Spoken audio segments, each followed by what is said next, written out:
Iyamile odo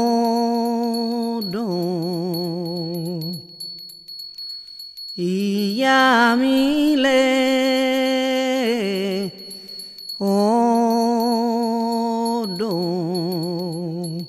Bonsoir à toutes et à tous. Nous voici ce soir en direct de la Médina d'Hammamet en Tunisie à l'occasion du 2e Tunisia Salsa Congress. Ce soir, nous allons à la rencontre d'un artiste exceptionnel, Monsieur Kenzo Mendy. Tout le monde le connaît en tant que danseur, entrepreneur, organisateur d'événements. Nous allons essayer ce soir d'aller un peu plus loin. Il va nous dévoiler une autre facette de sa personnalité. Monsieur Kenzo Mendy du Sénégal. India, comment tu vas? Bonsoir Kenzo. Ça va? Oui, tout va très bien. J'ai appris que tu nous avais préparé une choré vraiment d'enfer pour le congrès, la marche des esclaves. Exactement, c'est une choré qui me tient à cœur. Comme tu le sais, je suis d'origine sénégalaise. Donc voilà, c'est la marche des esclaves, donc on parle un peu de mes origines et aussi je mélange des mouvements afro et de rumba en fait.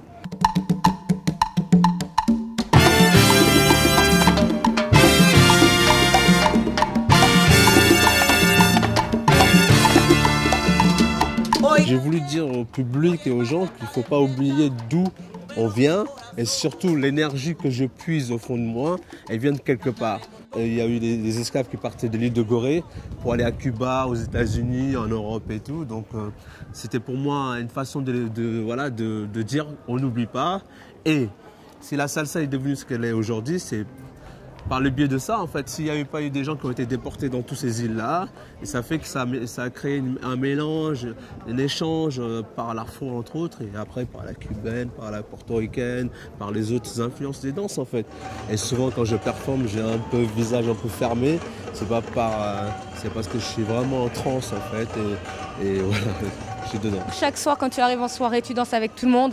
On dirait un enfant, un gamin tout émerveillé qui arrive et tous les soirs c'est nouveau. C'est naturel en fait. Je me rappelle en fait quand j'avais 17 ans où je faisais du karaté, on faisait beaucoup de championnats et à chaque fois les week-ends quand on gagnait on allait en boîte et tout, boîte de nuit. Donc arrivé en boîte de nuit, je m'éclatais, je faisais le grand écart, je relevais le pied et tout. Et les gens me disaient mais t'es danseur? Je dis non, je suis karatéka. Et quand je disais je suis karatéka, ils me regardaient bizarrement et tout. Ah bon? Donc tu étais déjà showman, tout ça c'était un peu inné pour toi. Tu es arrivé, tu faisais le show comme ici, on sait que Kenzo arrive, il est sur la piste et il ambiance. J'aime bien m'éclater en fait. Je sais pas si c'est un showman, mais j'aime bien m'éclater vraiment dans ce que je fais. Et je trouve du plaisir à chaque moment. Comme tu disais tout à l'heure, je suis un enfant. Un enfant qui, à chaque fois qu'il découvre une soirée, il a comme si tu découvrais un petit joujou. Kenzo, c'était un véritable concept, une véritable icône de la salsa internationale. Maintenant, il a dansé partout.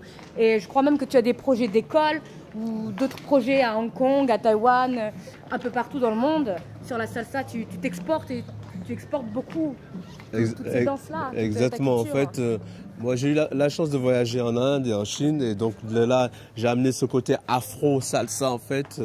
Notamment mon premier voyage fut à Pékin, d'où j'ai fait le deuxième congrès de Pékin, donc j'ai amené le côté afro et donc ça, tout de suite les gens étaient comme ça, ils étaient impressionnés et tout, ils disaient ah ouais, on connaissait pas et tout, et donc de là après ça s'est enchaîné par Shanghai, après Shanghai ça s'est enchaîné à Hong Kong, après Hong Kong ça s'est enchaîné à Bombay, Bangalore, et donc du coup là-bas on m'appelle le prince africain parce que j'amène la culture africaine dans la salsa et tout, donc et je tourne pas mal, pas mal en fait en Inde, en Corée aussi, au Japon aussi. Et donc j'ai cette chance-là il y a maintenant des années d'exporter le côté afro-salsa dans ces pays-là en fait. Est-ce que tu vas nous en faire profiter ici au Tunisia Salsa Congress de ce côté afro-salsa? J'ai vu, ça a commencé très fort, tu es présent dans toutes les animations, toutes les soirées. Écoute, quand je donne un workshop déjà, j'ai envie d'amener mes élèves dans un monde spécifique par rapport au cours. Si c'est de l'afro, je les ramène vraiment dans la culture africaine. Si c'est de la salsa cubaine, je les ramène vraiment dans la culture cubaine.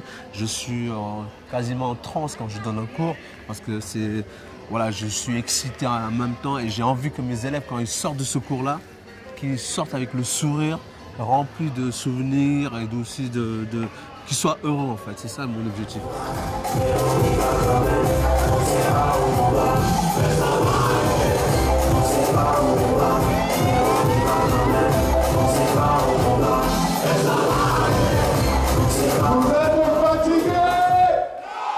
Kenzo, je sais que tu es un homme très pris, très occupé, chorégraphe, danseur, ta marque de vêtements.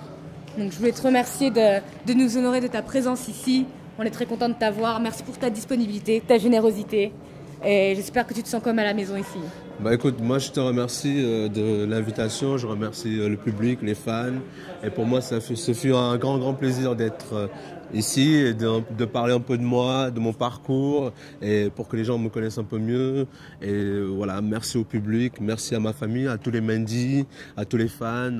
Comme on dit chez nous, on est ensemble. Djerejef, Histoire Bi Barna. Merci Kenzo pour ces quelques mots en Wolof. Et nous aussi, on est très heureux de t'avoir avec nous. Merci, à bientôt. Merci Kenzo. Au revoir. Au